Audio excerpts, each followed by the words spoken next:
Viens tester tes connaissances sur le XXe siècle. 2 questions faciles, 2 moyennes et une dernière vraiment difficile. Arriveras-tu à faire un sans faute?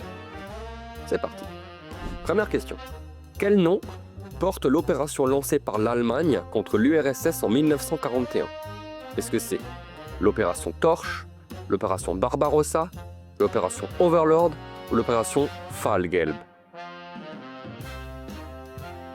La réponse, c'est l'opération Barbarossa. Le 22 juin 1941, Hitler lance l'invasion de l'URSS. C'est la plus grande opération militaire de l'histoire qui ouvre le front de l'Est et marque un tournant majeur du conflit. Deuxième question. Quelle doctrine américaine vise à contenir l'expansion du communisme après 1947? Est-ce que c'est la doctrine Monroe, la doctrine Eisenhower, la doctrine Marshall ou la doctrine Truman? La réponse est la doctrine Truman. En 1947, les États-Unis adoptent une politique d'endiguement pour limiter l'expansion du communisme, notamment en Europe. Question 3. Quel événement de 1962 est considéré comme le moment où le monde a été le plus proche d'une guerre nucléaire?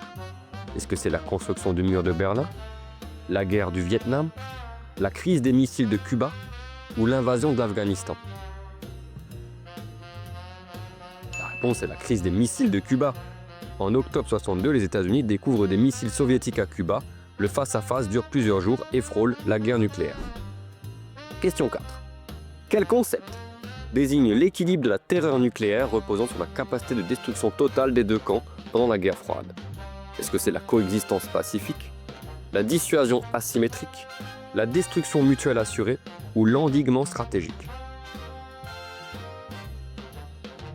La réponse est la destruction mutuelle assurée, ce qu'on appelle aussi MAD.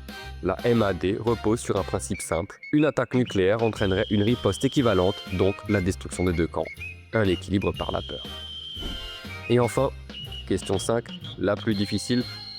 Quel État africain, présent à Bandung en 1955, n'est pas encore indépendant au moment de la conférence?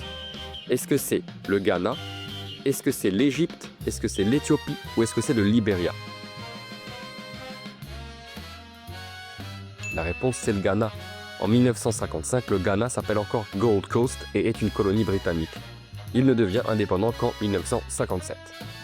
Alors, combien de bonnes réponses? Donne-moi ton score en commentaire. Et si tu veux d'autres quiz d'histoire, abonne-toi et à très vite.